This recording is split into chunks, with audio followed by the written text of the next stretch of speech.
Hello, hello, hello, hello. Happy Friday, everyone. Aloha, aloha. Woo. Oops, sorry, guys. Okay, at least I know my audio is working. Hi, everyone. So, little known fact, I didn't know this. So, aloha is the usual greeting for Hawaiians, of course. Hi. But it also means love and fellowship. And so I'm going to be sharing some survivor stories and they'll talk about, hey, we need some more aloha, or there's been so much aloha between the locals. And that just means like love and fellowship. So kindness, compassion, brotherhood, sisterhood. So I love that. And this was kind of thrown together last minute, but I wanted to share that. So I might not be participating so much in the chat, but please just show aloha to your fellow chatters if you're joining live, or if you're joining later in the recording. Please have your comments be with aloha. I like to say keep it empowering, so make sure to spread that aloha to your brothers and sisters. Okay, so let's go ahead and get started. Oh, if you don't know me, if you're just tuning in, my name is Alex. I'm with Empowering Survivors. We're a community for lots of aloha. I want us to be a loving, kind community, compassionate community that many of us ourselves are survivors, but we're also supporting missing persons, other survivors, and those who don't have a voice. I want to help facilitate and be a voice for the voiceless. So I'm going to be sharing other people's stories, but if you know anybody in Maui or anyone who would like to share their story, please have them contacting me. I would love to interview them as well. I will be reaching out to a couple of people as well. But if you know somebody, or you are somebody who would like to share your story, please reach out to me. I would love to continue to spread aloha for you and for the Maui residents. For those of you who don't know, Maui, or aren't really that up to speed, Maui had some devastating wildfires around August 8th, and destroyed some of the historic areas on the west side of Maui, which is called Lahaina. And we're going to be sharing some of those stories now with some survivor stories that are just heartwarming, heartbreaking, and let's see what we can do to help these survivors. Excuse me. Okay, so the first thing I wanted to start off with is there is a really great channel. I really, really have been enjoying watching this channel. I just stumbled upon it, and his name, I'm going to go ahead here. Let me just go. I believe his name is Eric West. But on YouTube, it's a channel called, yes, Eric and Lisa West. They are realtors on Maui. They serve all of the Hawaiian Islands, but they're located on Maui. And they have been sharing the real behind the scenes of what's happening, because there is a disconnect between what the government, I'm not trying to say this in a conspiracy theory way, but this is just based on hearing locals. This is what seems to be happening. There's a discrepancy between what the government is saying, what maybe even media is covering, and what the locals are saying, what's actually happening. And so he's bringing some behind the scenes. He also has internet access, and many people don't have internet access or cell phone access. And so he's able, I believe he said he has satellite, and we're going to hear he's interviewing people. I'm going to be sharing, but I'm going to link here. It's HawaiiRealEstate.org is his handle. And so we're going to go. This is one of the stories that he's been sharing. Hey, aloha, guys. Eric West here, HawaiiRealEstate.org. Welcome back to the channel. I'm coming to you live right now from the island of Maui. And I'm going to share a few of the stories. I'm not going to go through all of them, and I'm going to link there. You can watch all of the survivor stories.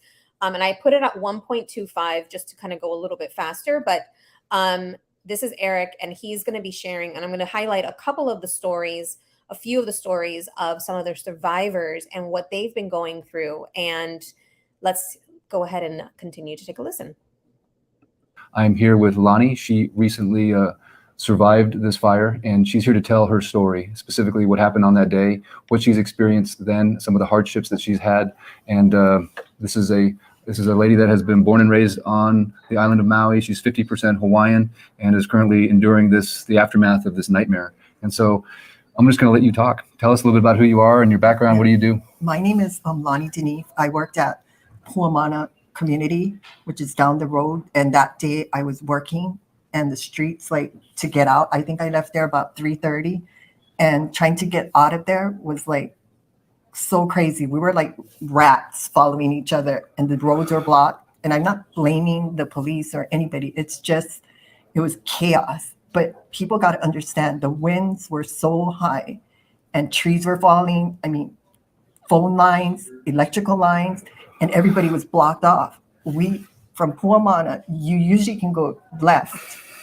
So if you look at Puamana is about a 20-acre property on the very southern edge of Lahaina town. It's a gated townhome community right on the ocean.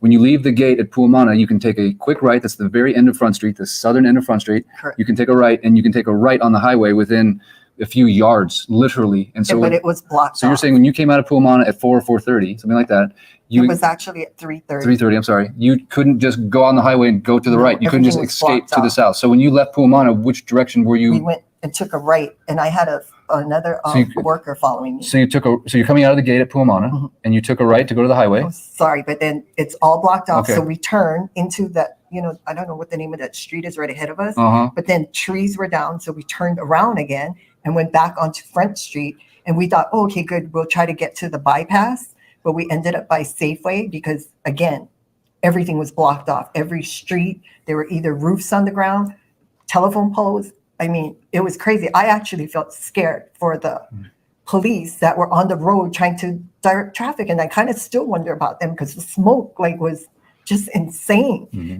So I'm going to, just to put it into context, I'm going to share what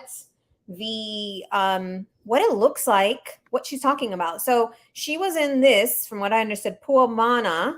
Let me put it a little bit smaller. Puamana, and she was trying to go onto the highway, which is right here. Let me see if I can. The highway is right here. And she was saying it was blocked off. So imagine she's so close to get into the highway and she couldn't get onto because it was blocked. So she couldn't get onto the highway. And like she said she was scared. And she was even scared for the police officers who were blocking. So this is just, people are saying this does not make sense. There was even blocking to the north. So they're saying this is just absolutely does not make sense what was happening. And there's a couple of stories like this that we're going to share today.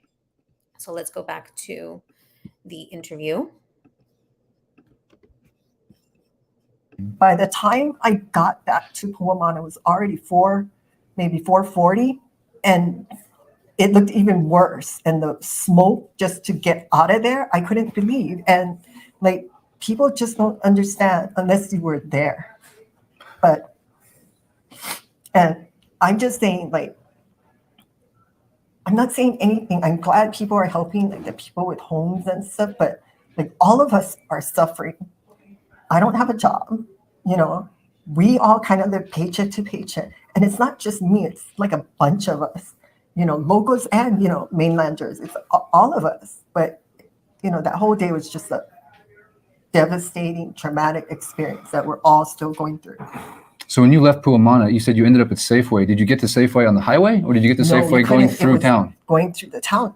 We were all directed to go on Front Street. So you couldn't go on the highway at all, left or right? And we wouldn't have been able to because we tried to turn up, right there when you get out of Safeway. Already there was a pole down. There was wires all over the place. Mm-hmm. I mean, I'm just curious what was right in front of Puamana Park, because Puamana Park is closed, as we know, for whatever.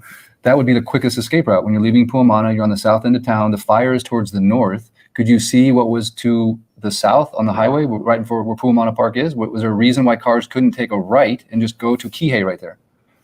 I have no clue. All I know is everything was blocked off, and it's just sad. Now, this isn't scientific, but I did a poll around New York, and what people believed about the Constitution. Most of the people like didn't get out, and I seen what it was like. My friend, like I got out and I followed a truck to get out of Puamana. He went through the cones and knocked it down, and I ended up following him. And I keep thinking if I didn't follow him, and then when the phone started working, my friend was still in Puamana. I said, you need to get out of there. Yeah, so let me show you what she's talking about, because it's hard to visualize unless you see it. So there's two things that ended up happening. So she was in Puamana, and this is the highway is right here, and there were people like blocking it, and the police was kind of routing people onto Front Street, which is all along the water, but they weren't able to get out. So there were barricades. It was almost like they were keeping them in the area in Lahaina. So what she said is that as she was getting out of Puamana, she followed a truck that said F the barricade, I'm going through. And then she got onto the highway, which is just right down here. So basically the easiest thing would have been to get on the highway to get out. And what ended up happening is, multiple people say this, that there was nobody on the highways. So people were basically trapped on this Front Street, which goes all along. Let me see if I can get back onto, which goes all along the water here. So that's why when you see there's photos of all of those cars, scorched cars on that one street, that's Front Street. The street right along the water, that's Front Street. Those people were trapped. They had to get out of their cars. If they didn't get out of their cars, they probably died, unfortunately.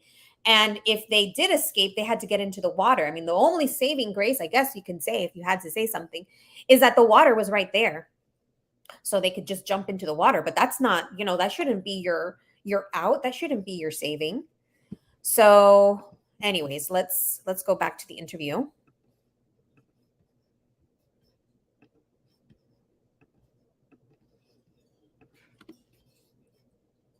The fire is going to come down so fast. Already it's like smoke everywhere.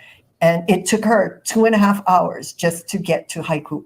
Wow. So how did you finally escape? Were you able to escape towards the south or towards the north? How did you get out of danger? Okay, we came back to Puamana. I went into Puamana. I didn't see anybody. And I ended up taking that right. Like I said, I followed a truck. He went out and he went through the cone. So you ended up leaving to the right, to the south on the highway. Anyways, You eventually, and there was no cars. There was nobody. No cars. Just me and that truck. Following I was following him. There was nobody exiting Lahaina to the south on that highway that borders. Nobody. Like I said, I made it home from there to Kahalui in 35 minutes.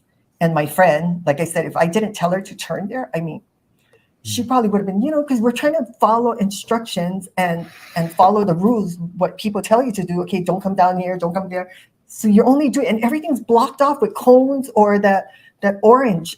Yeah. So did you see? I've heard other eyewitness accounts say that there was cop cars that were blocking the streets. What were they using to block the streets? That's why I don't know what they were doing. Like why they were blocked like that. If you went looking up Lahaina Luna Road, like in the middle of that intersection, there was like cop cars blocking there. So you couldn't go up that road at all. And it was just too much smoke coming down anyway. So I get it. But it just was crazy. Like, I'm glad we got out of it, and I'm glad I have a home to go to, but I feel bad for all the other people that don't have nothing, and they're trying to start, and everything that the girl had said is true. Like, do you believe in magic? So yes, just really heartbreaking you listening have to to be this. denied. They want you to get, like us, because we're independent contractors, they want you to get SBA loans. How are we supposed to pay all that back right now when we already, some of us, I'm not sure about other people, but we are paying back from COVID. So I feel like it's COVID again, all over again. Right, I agree. And then, the governor and the mayor announced about the unemployment. Nothing is in place for independent contractors like us. And that's the part, like, I just wish everybody would like understand too, because I'm pretty sure people are thinking, well, she has a place to go to, but none of us are working. She's going to share a little bit later. I might not get to it, but she is actually she's a cleaner in that community where she was at. And so she's an independent contractor, which means she's not getting a salary. And a lot of times some of these government protections happen with people who have jobs, salary, or not salary, but actually have jobs, employment. And so what happens for the independent contractors or the businesses? So that's what she's saying. They're saying to do SBA loans, which can be pretty cumbersome. Mhm. And not just cumbersome, but can take time. So that's their concern, right? How are they gonna? The government is giving them $700 each person, but how long is that going to last somebody? I did like one side job, and that was from somebody who heard my story. And So if like I people said, watching this want to help you, do you have a GoFundMe? Do you have a Venmo? Do you have something that we can share with them if they want to I help have a you? Venmo. You have a Venmo? Yeah. Okay. Do you know it off the top of your head, or should we just put it in the description of the video? Yeah, I can't think of Okay. it. Just interrupt really quick and restart. Okay. So some technical issues. We will provide her Venmo information in the description in the comments section of this video. Obviously, everybody needs help right now, and so we're just highlighting stories. And the government's not doing anything helpful whatsoever. So just to give testimony, has Red Cross, FEMA, is there any organization that these people are being told to donate to? Have you seen a presence of them on the ground Nothing. anywhere? Has anybody talked to you or come up to you? Have you feel that? Nothing. I called on my own, and nothing. As far as they're concerned, if you didn't have a home, then they kind of just, oh, you're denied. So you're not having any success as not being a homeowner, being Yeah. someone that rents and as a 1099 Yes. worker. It's sort of like a double whammy. She didn't lose a home, but she didn't own a home, but she also is not a 1099 employee. She's a 1099 employee. So Correct. there's basically there's no help. Basically. So what it sounds like, they're giving aid to people who lost their homes, but they had to own the home. And then they're giving aid to employees. And so she's saying that she didn't own a home, so she's not getting help from that end. And she didn't have employment, so she's not getting help on that end. I mean, there's help in little bits, but it's taking longer. So, okay, I'm gonna put links to Eric's channel, and I'm not gonna listen to we're not gonna listen to the whole thing there, but I just wanted to get her story, her testament. And she does say later that, she's a hard working person. She doesn't want handouts. She is accepting Venmo payments, but, she wants to work. She's hardworking. And he talks about, and he shares like a lot of the locals there are super hardworking. They want to work. They've been out of work for a few weeks or very limited work. They want to work. So they want to help. If there's other locals, other Mauians who, need somebody to clean their house or need yard work or need help, whatever it is that can pay for it, employ the locals there that are in need of working. They don't even need the quote unquote assistance in this sense. They're not asking for the handouts. They want to work. So that was one interview. This is another one that is really remarkable. And this is...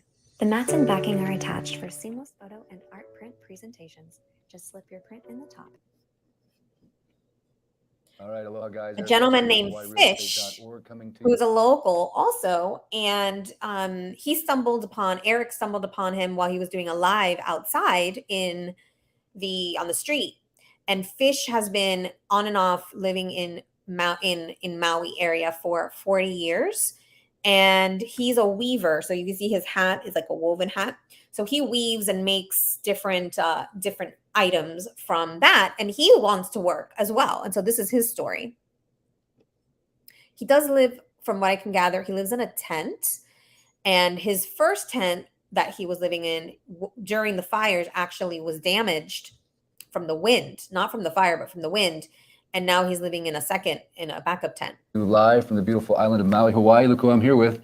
Fish has shown up at my home, and we're so thankful to see him again. And we had an opportunity to take all the money that you've given to Fish, and we put it into his hands in the form of cash. You want to show it to him, Fish? Just so you know, your money, your donations are going right into the hands Thank you. of the people that you've given money to.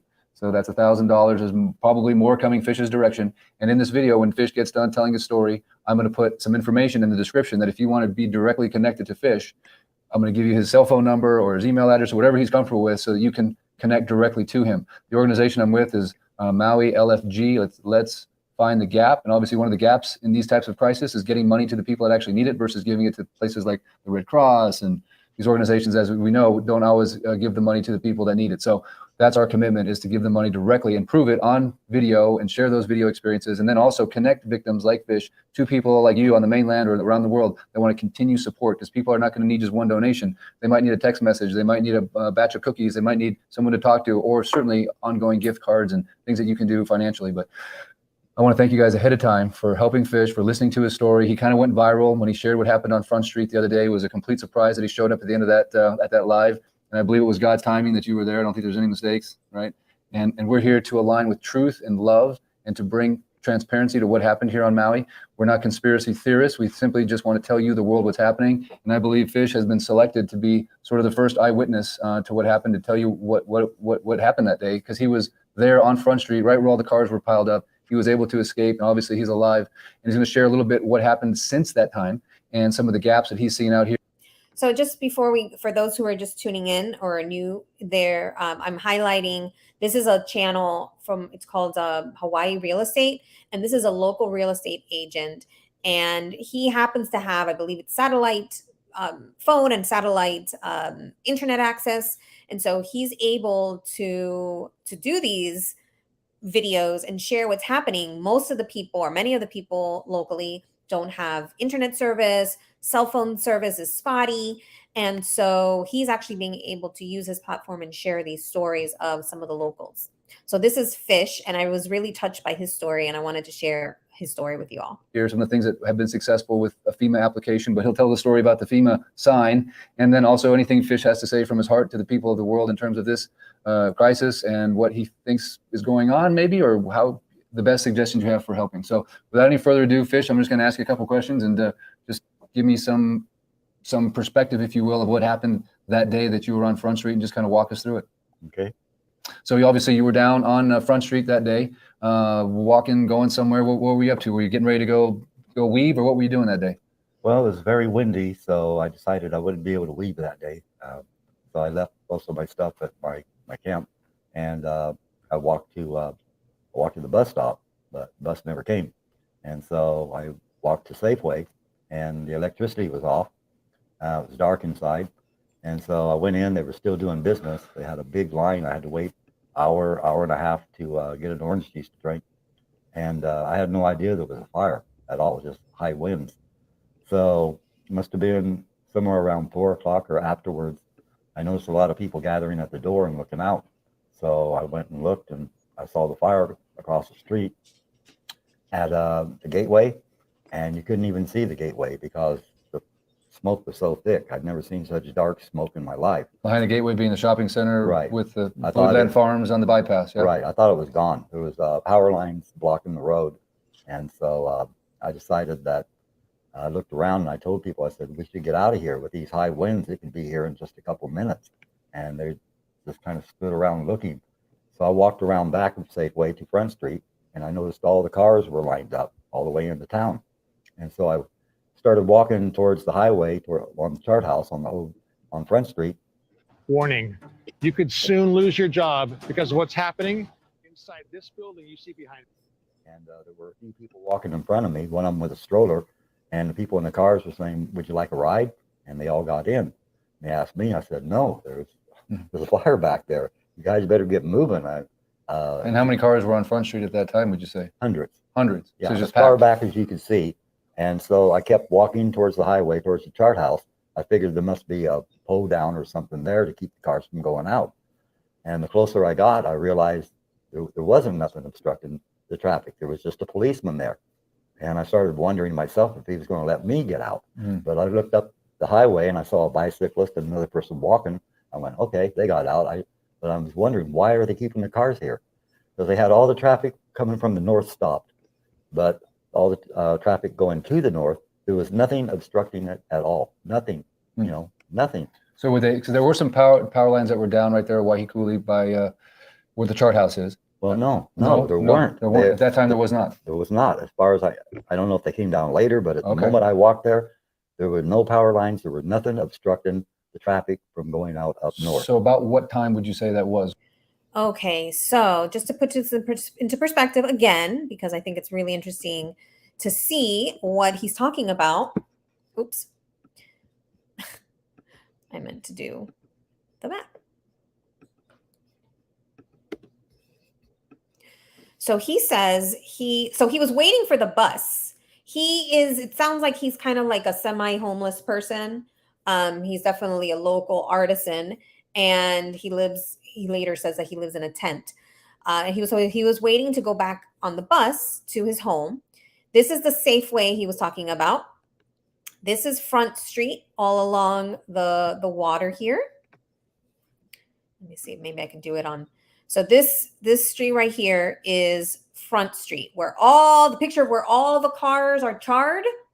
That's because they were being blocked from getting onto the highway to the south onto the highway over here, and according to him, to the north as well, which is really infuriating now that I think about it, because here he says the bypass, which goes onto the highway. So he was able, this is Front Street, here's the Safeway. So he was at the Safeway, and he said he was in line for an hour and a half.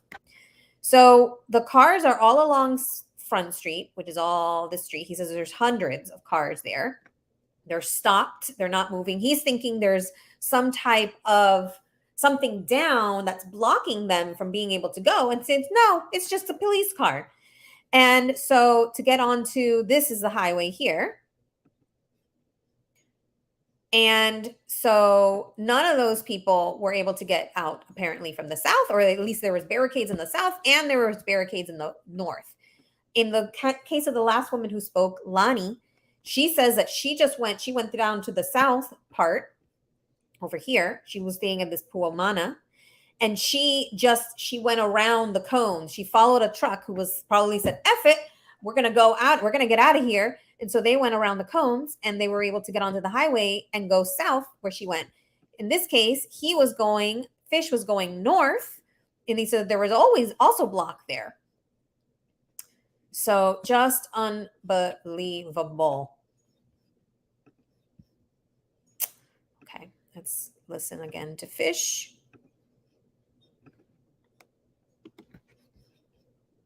To the best of your recollection. It was after 4. After 4 o'clock, and you're saying believe. Front Street is packed with cars. It's all packed all the way down, because when I came out of the back of Safeway, I looked, and as far as I could see, there were cars that way, and there were cars all the way to the end where the chart house was at.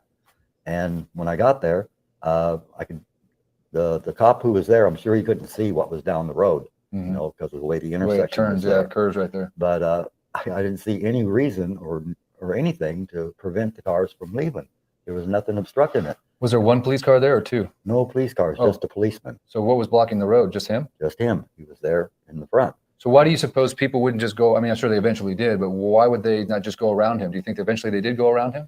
I would imagine when the fire, I wasn't there, but Right, when you see a fire, you're going to go. right. You know, I was but- told by the owners of Island Lock and Safe, they spoke a couple of days ago on this live, and they Mhm. said when they were trying to leave Lahaina town, each exit had 2 police cars that were blockading the exit. So you didn't see that. You just saw one policeman standing there. You didn't Mhm. see 2 cars blocking the blockade, blocking the exit. No. Just one guy saying, no, you can't come here. Right. Got you. Okay, got you. And so then what happened? Well, I walked past him, and I kept every 2 minutes, I kept looking back. I didn't see anybody walk out. Didn't see anyone on bicycle. Didn't see any of the cars coming out at all. And so I got up to where the traffic was stopped coming from the north, and The ancient Egyptians understood that they could use sound to reduce their weight. looking up north, I'm wondering why aren't they letting them out? And So these are the cars that are coming down from Kapalua, yeah, they had Kaanapali, them Honolulu. stopped about a half a mile away from Front Street. So were where- they stopped at the police station exit? No, they were all the way. they were stopped right at the point where when you're coming from the north, there's a turnoff to go on the front street. Mm-hmm. You know, just before that. Just before that. Okay, so, And so about where the guy with the sign that sits all the time that says Jesus, right there? further down. Further down. Okay, so Yeah. further down towards the police just station. about the end of where the ramps are at. You know, you have the Oh, okay. ocean and this. So they were all stopped there. And again, I was wondering, are they going to let me through? But I saw some people walking up ahead of them, and I kept looking back, and nothing, nobody coming out, no cars moving. And I got all the way to the around where the fire station was, and that's where, you know, I couldn't see anything anymore. And I just kept walking, and I was just wondering, why are they keeping those cars there? I had no idea what happened afterwards. You know, Right. I didn't know until the next day, but it just really perturbed me that why it just didn't make sense. Yeah. Now, since then, you've had some time to think about it and talk to people and recollect or whatever. Any answers? Do you have any interest, insight, or retrospective thoughts of what they were trying to accomplish with that? Not really. I just feel guilty of not dressing the cop down or something. You know, I had no idea, and it was not until the next day, a few days after that, it started hitting me about what had happened. Mm-hmm. That, you know, and I feel guilty. Right. But there's got to be some logical reason that the cop would try to stop people there, right? Well, he must have been under orders. Oh yeah, don't feel guilty. Some kind of orders that he was given, but you couldn't logically see the explanation for it. Is that all I'm getting at? No. Okay. Well, Isn't that heartbreaking? This is a man who he is like doesn't really have the resources himself, and he feels bad. He feels guilty that the police was stopping people from moving, from leaving, from escaping the fires. That he didn't do enough, that he didn't do what he, you know, of course it was hindsight. He didn't know what was happening, but it's truly so heartbreaking. That strange fear that he wasn't going to let me out. And what is going on here? It was, as I said, it's a combination of stupid and evil. Right. It's the only way I can describe my feeling about it. It's just the explanation. There is not really a logical explanation other than stupid meets explanation. evil. So that night you just hunker down because it was blowing, 60, 70 and the fire's raging. Destroyed my tent. I woke up the next day. I've never been so filthy in my life. Everything was filthy.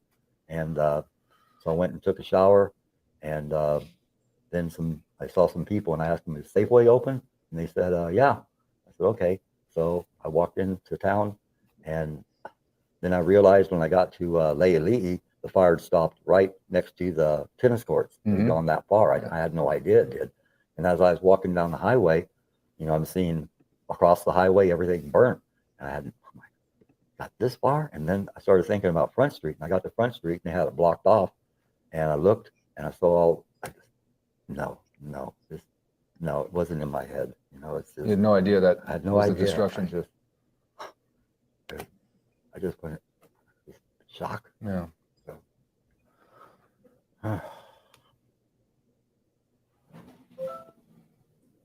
So since then, I'm sorry, Fish. I know I can't even.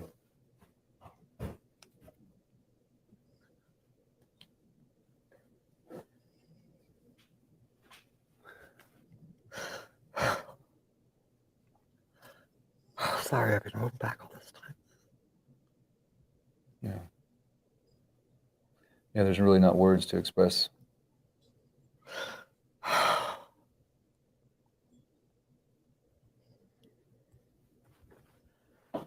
Sorry.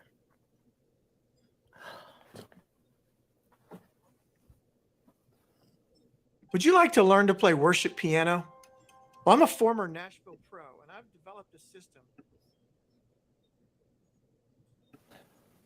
Well, I know one thing that the Hawaiian people have asked for graciously in their press conference was giving the people the time to grieve and to have closure to this event, as opposed to just rushing in and accelerating everything and not giving the people the time that they need. Every culture has a different way of handling these situations, and their way needs to be honored, and they feel like they're not being listened to, and the government is just kind of coming in and steamrolling this whole thing and fast tracking this. And is it okay if we switch gears a little bit and talk about what you think?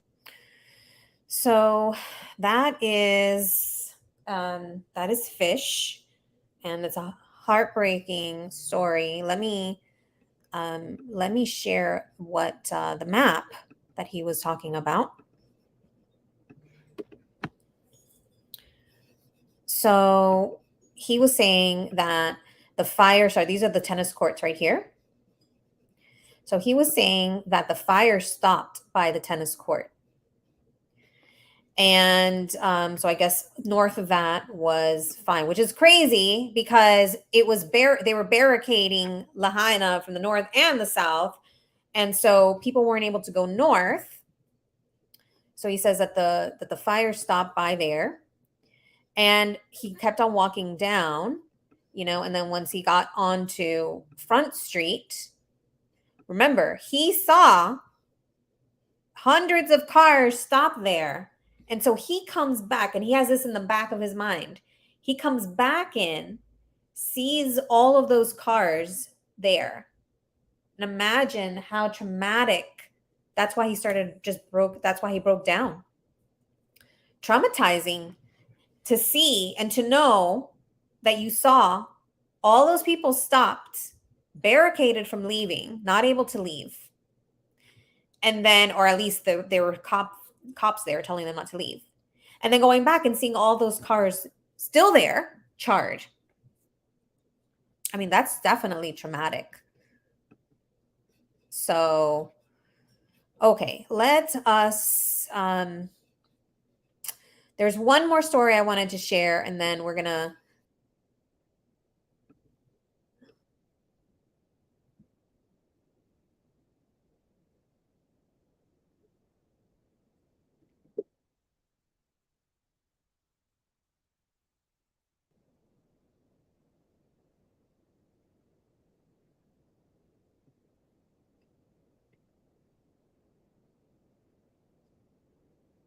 guys.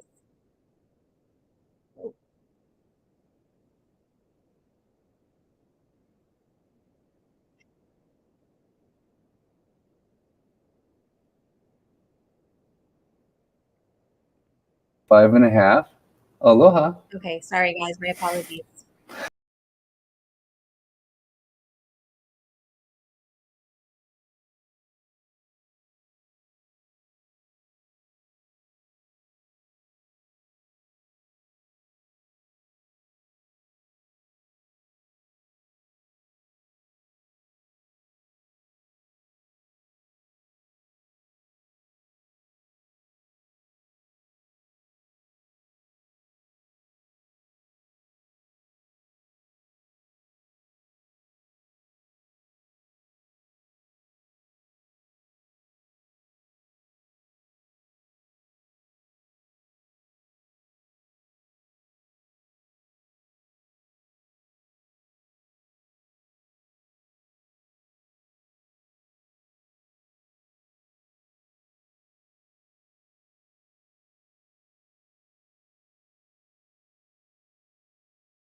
Sorry, guys. I'm going to go ahead and rewind this a little bit.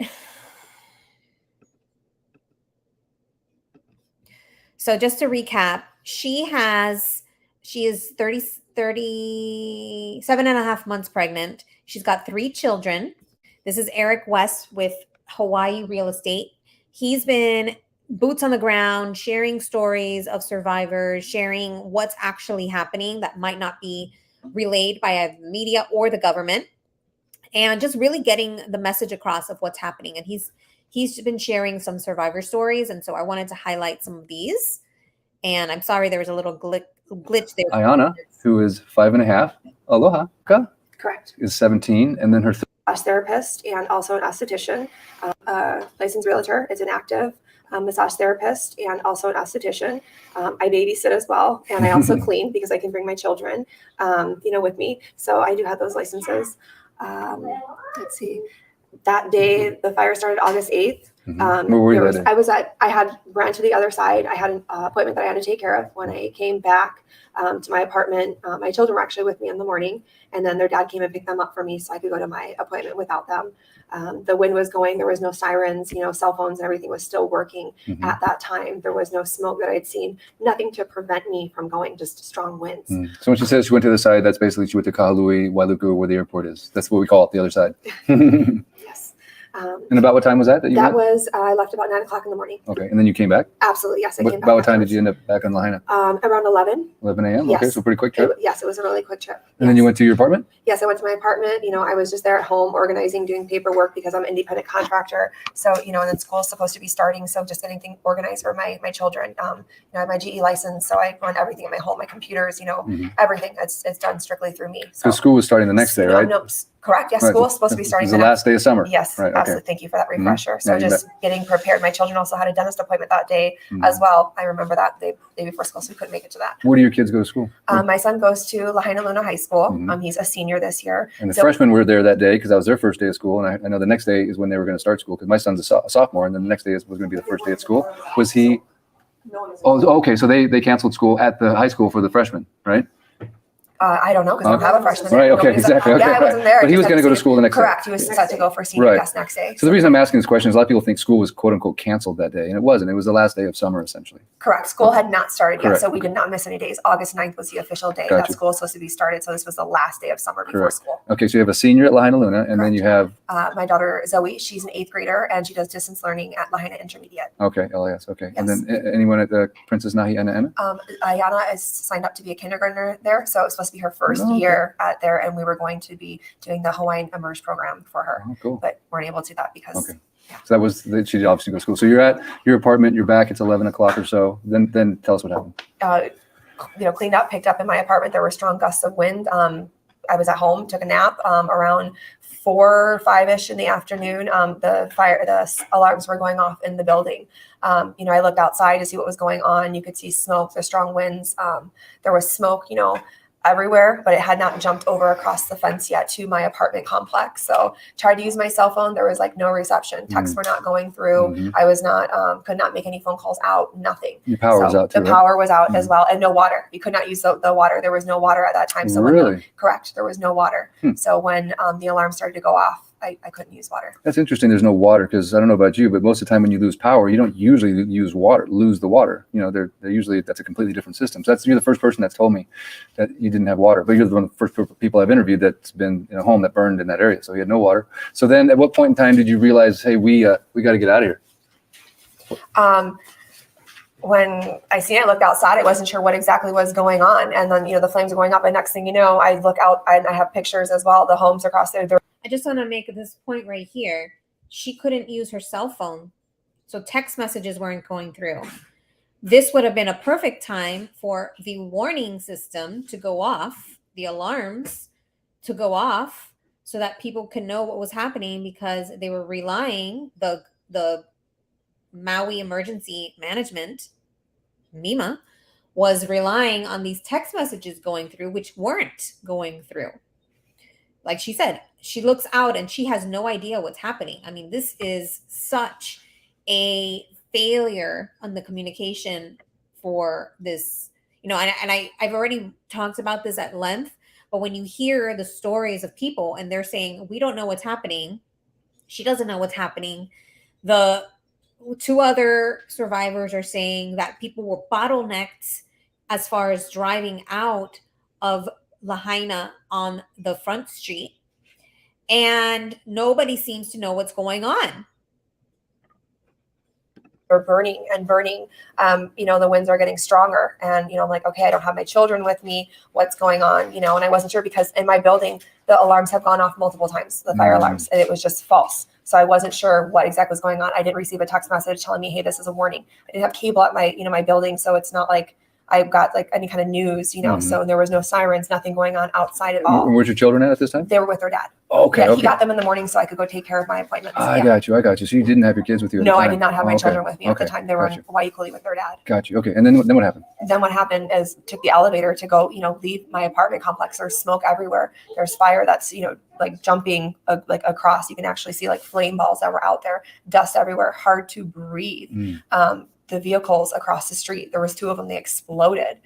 So there was all that gust of wind, trying to get in my car. The heat from it was so intense because I wasn't sure how serious is this. Like, you're not quite sure if your building to go down. I didn't have alarm sirens, it wasn't just looking at everything in the air. Okay, I got to get out of here. So your building wasn't on fire yet, but you're seeing fire all around you essentially? Correct, yes. Your building is still It's totally still safe. totally intact, and I'm watching the apartment complex, right? Kahoma home houses all being burned down. So at that time, Opukea and Ho'onanea, which are that are below you, you saw those. Those were still there. Was Lahaina town burning at that time? Would you see anything burning in Lahaina? You could barely see anything. So too when much I left, smoke. there was too much smoke. I could not see. So leaving Kupu'ohi, you could not make a right. There was 2 fire engines that were over there. So I couldn't get out. You through couldn't that go way. up the bypass?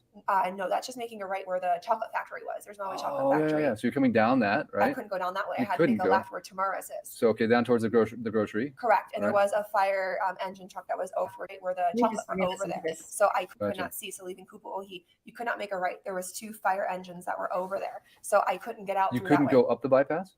No, that's just making a right where the chocolate factory was. There's no chocolate factory. Yeah. So you're coming down that, right? I couldn't go down that way. You I had to make couldn't a go. left where Tamara's is. So down towards the grocery. Correct. And there Right. was a fire engine truck that was over there, and they had their hose that was out, shooting down over there. So I had So to you go saw to some that. water coming out of their hose? Correct. Okay, that's good. So- You're the first person that's told me that. So that's Yes. So going through that, they were there. And I went down. so at this There's- point, wouldn't you take a right on the bypass to go away from the fire since the fire's in Lahaina, right? I'm going to share with you what I intended to say. If Wouldn't you? Were you able to take a I right? couldn't see going up like there, and then my goal was to get to Waikuli. I needed Oh, to you're get trying to to my get children. to the kids. I'm Okay. trying to get to my So at children. that point, that's did all. you have the option to go left or right at the bypass? I didn't think I could make a right because going out, there was a vehicle there. I believe it was a police vehicle that was over there. So I wasn't even looking to You go don't up there even care. because You're there's just smoke. thinking I'm not kids. even thinking. I'm just like I'm going towards my children, Gotcha. and they're going in And the they're in direction. Waikuli. They're Waikuli. So Okay. going up the bypass way was not anywhere in my brain. I need to get to my family. I need to get to my family. Gotcha. Can't see. There's like smoke. There's debris like everywhere. You can't. Vehicles going in and out. There were people running around in the road. Their arms like wailing and screaming.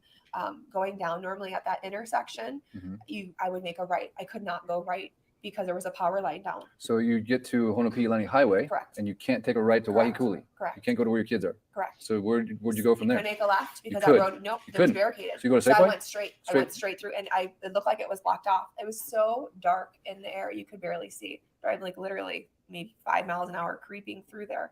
So I went through the So you Safeway. cross the parking lot. highway. Now you're in the Cross the Safeway highway. parking lot, and you're still Yes. trying to go to Are you still trying to go north in the parking lot? To Waikuli, correct? Yeah. So went over a couple speed bumps, followed it all the way through. I made a right. I did not go down Front Street because that's blocked off. The smoke, the flames, the homes were engulfed. You could not go over there. So there was only to go right. Going up, you could not go straight ahead because that was blocked off. And Honopi'ilani, and again, just trying to get to my children. I made a left. There were trees that were down in the middle of the road. So On the highway. On the highway. So you were able to take a left onto the highway at that Correct. point in front of the Yes. Safeway, and now you're Yes. heading north on Correct. Honopi'ilani towards Waikuli. Yes. And that was just a line of cars. Were you just waiting, or were you just able No, to I go? was able to just go, and I went really, really slow. I was praying the whole time, asking So God you're just go- to keep me safe and get to my children. So you're going pretty slow, but there's not Yes. a line of cars there. Correct. There was. About, you guess about what time that was, roughly? You had to guess? I want to say maybe around like 6 p.m. Okay. And at that point, are you able to make it to Waikuli and reunite with your family, with your Yes, kids? I made it there just in time. They were getting ready to leave with their dad. So Have they been evacuated, or what are they doing? No, because they could see it, and because of the prior the fire that happened last year, it was very close. It was alarming. There are a couple of homes that did get burned down in Waikuli, but they were evacuating as well. So there was nothing telling them to leave. Those homes had not burned down at that time. So they were just trying to get away and go up north to get out of there. Okay, so I just wanted to share here the map real quick so that we can kind of, again, have some context of what's happening. So it sounded like she was over a little bit east of Lahaina on the eastern side, because she said something about, or he asked, hey, so you'd get on the bypass, which is right here. And she said no.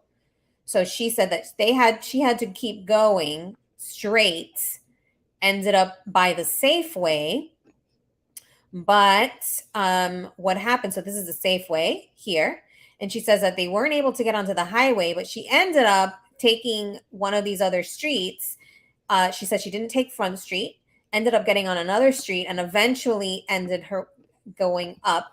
And she said that her kids were in Waikuli, which I think is here, this little area here. Waikuli. So, oops.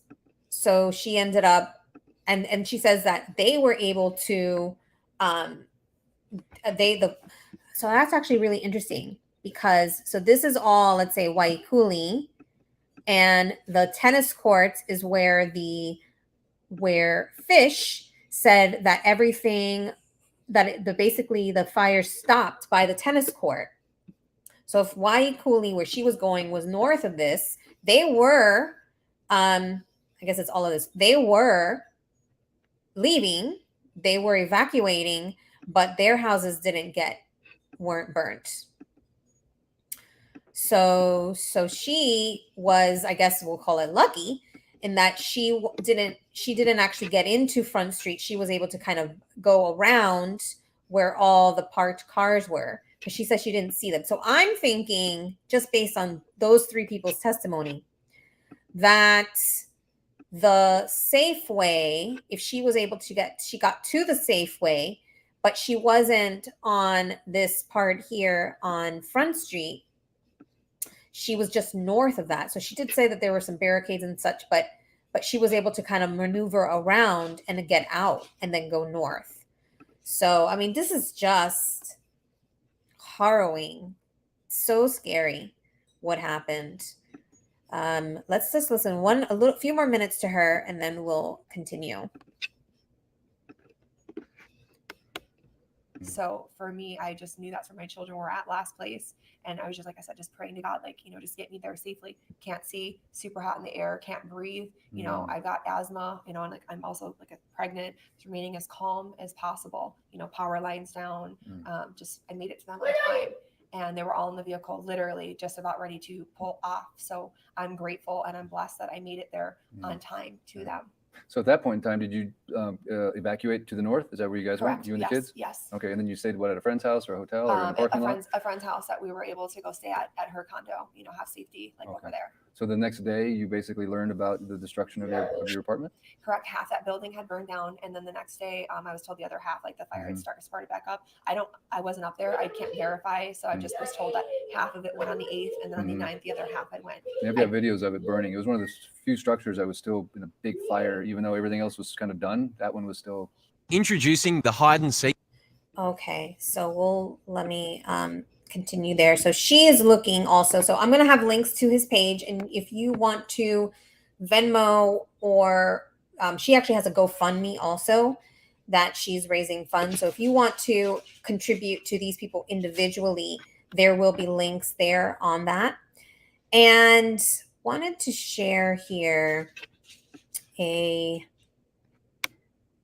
press conference. I hate saying, because it wasn't really a press conference, but more like a community gathering of community members.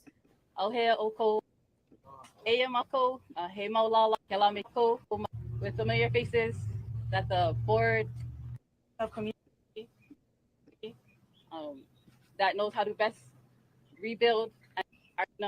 We are members of the Lahaina community, and it is our community, our Lahaina community, that knows how to best rebuild and kako'o our old community.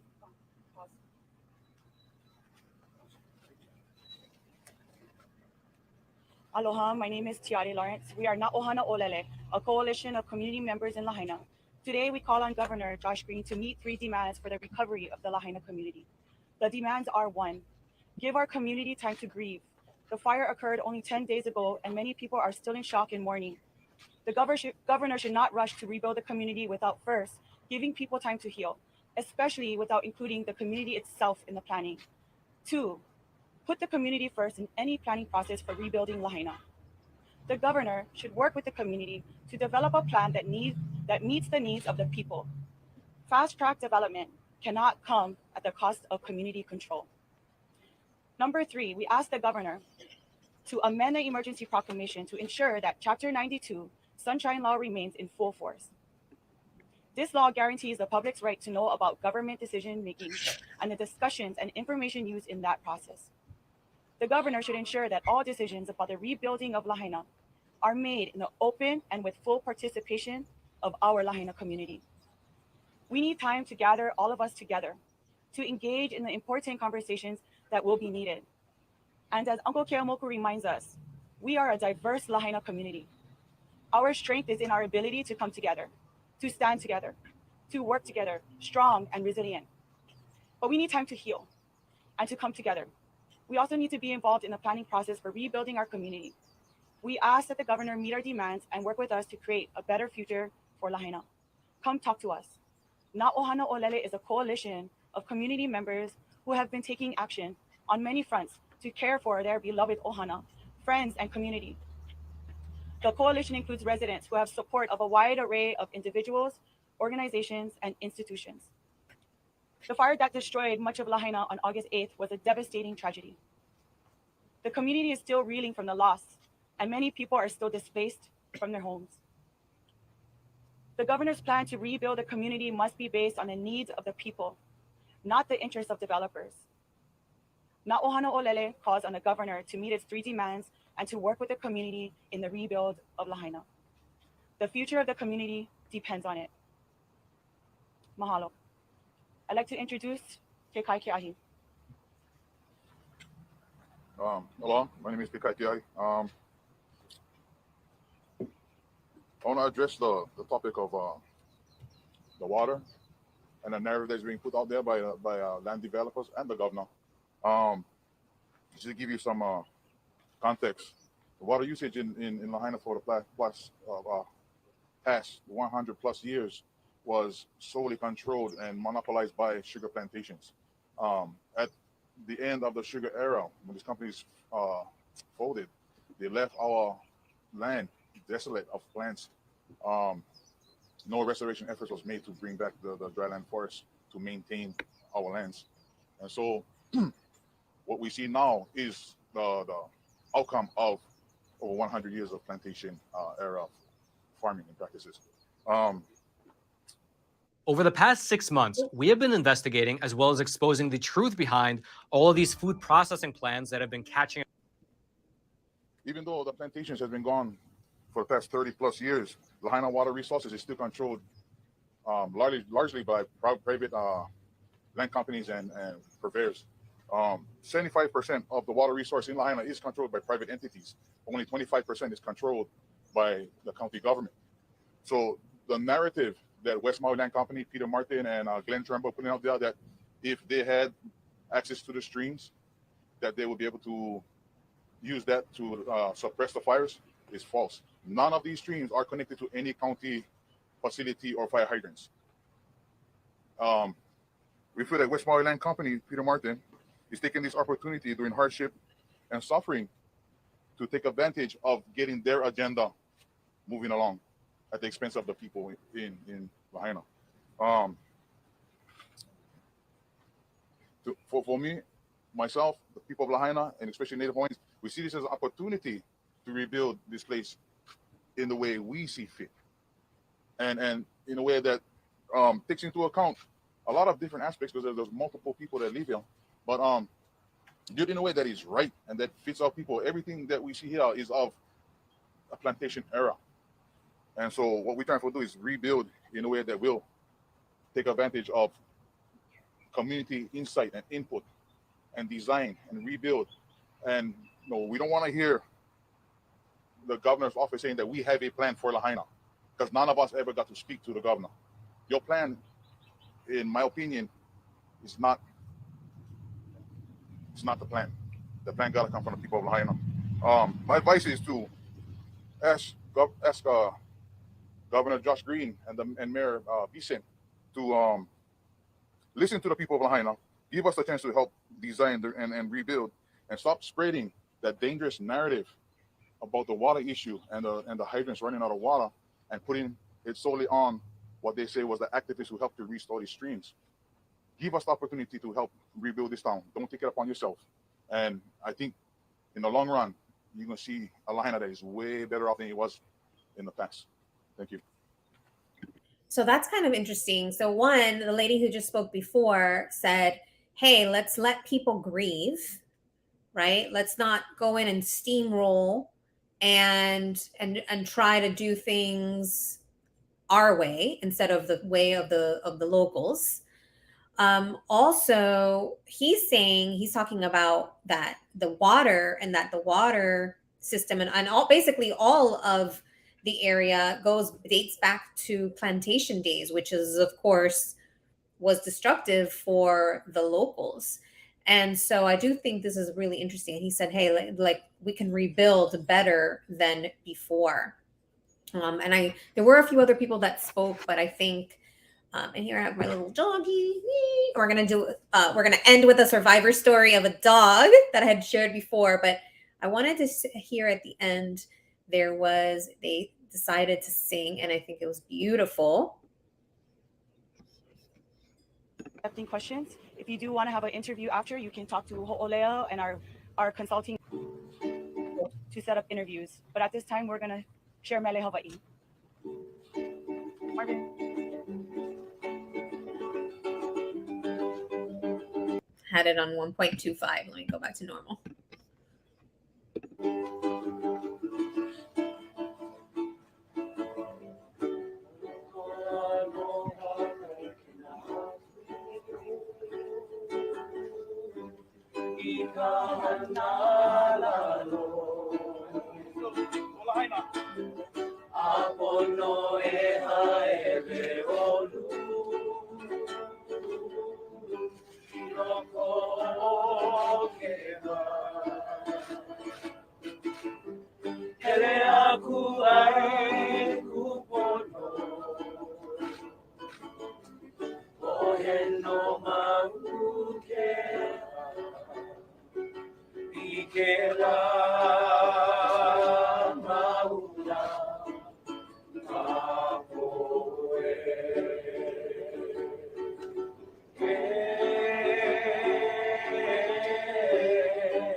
beautiful. I love that. One thing, real quick, I wanted to comment on.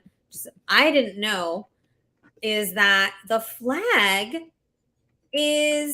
looks like the British flag, a small British flag within the flag, and that was really interesting. I would almost wonder if they might want to do a new flag.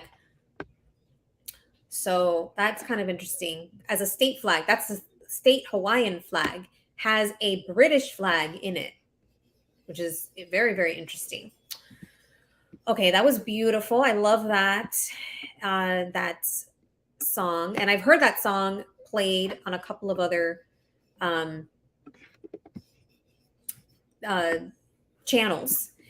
And so, one last little bitty thing, survivor story I wanted to share is that of Roman. Roman is, I think it's a boy with his family. I guess it is a boy who was staying with a babysitter during the fires or a dog sitter, and ended up getting lost from them, but survived. So let's share a little Roman story. The story of Roman is one of perseverance and hope. So Mike and Andreza are two wonderful people. Raina and Roman have been going to daycare at their facility. They lost their home, vehicles, 2 businesses, and they're lucky to be alive.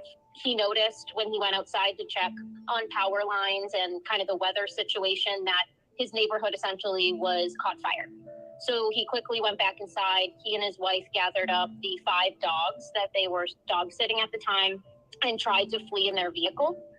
It was gridlock, so they had no choice but to flee on foot. They went towards the water on Front Street. They had to jump into the water.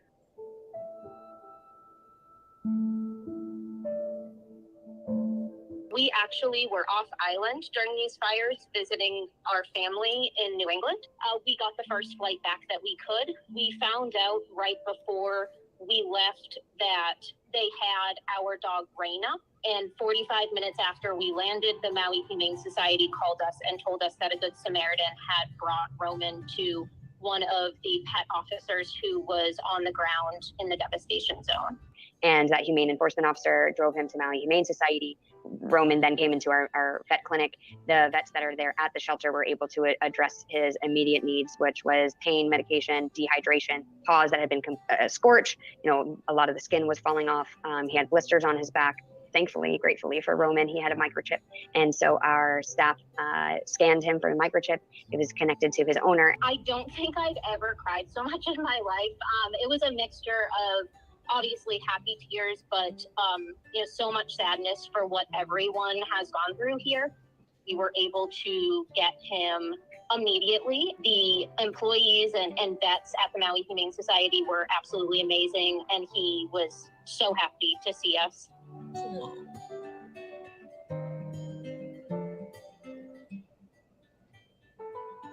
Not only did they save animals, but countless people as well. They are heroes. We could not thank them enough.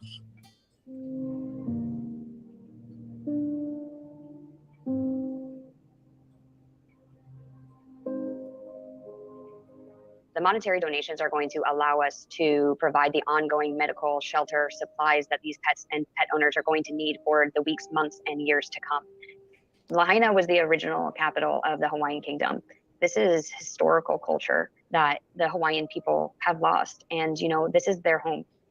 Seeing the way that people here have come together to take care of each other is a really beautiful thing. And I think it just goes to show the Aloha spirit here in Hawaii. Yes. So thank you so much for being here. I have my little Aloha spirit right here. Thank you for joining me live or in the recording. And I wanted to share those stories of the locals, of the survivors, who many of them lost everything. At the very least, their homes. Some of them are together, like in the case of the mom who has her children are safe, everyone's safe and well, but lost her home and lost all her paperwork. And most of the people that were noted there were independent contractors, so they don't have employment. There's not like there's like records, you know, many of the records are gone.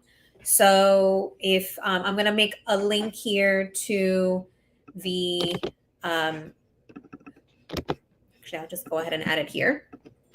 This is the channel that I was talking about that we've been sharing the stories from, Hawaii Real Estate Org. And go there, see what they're doing. And they've got a charity set up, something like Finding the Gap. And so they're looking and they're talking to these individuals. Like they established 2 gaps there. One is for independent contractors who don't have employment. They're having a hard time getting money. And so that's one. And the other one is for those who don't own their homes. And so that's an interesting. So check that out. And if you like this video, please hit the thumbs up. If you haven't yet subscribed to my channel, I welcome you to join the Empowering Survivors community. We're a loving, compassionate, supportive group of people who want to be a voice for the voiceless, missing persons, other survivors, and those who don't have a voice. So with that, I love you guys. Have a wonderful rest of your day, your weekend. Remember to stay safe, stay thriving, trust your intuition, trust your gut, and make sure to keep it empowering. Bye for now. Bye.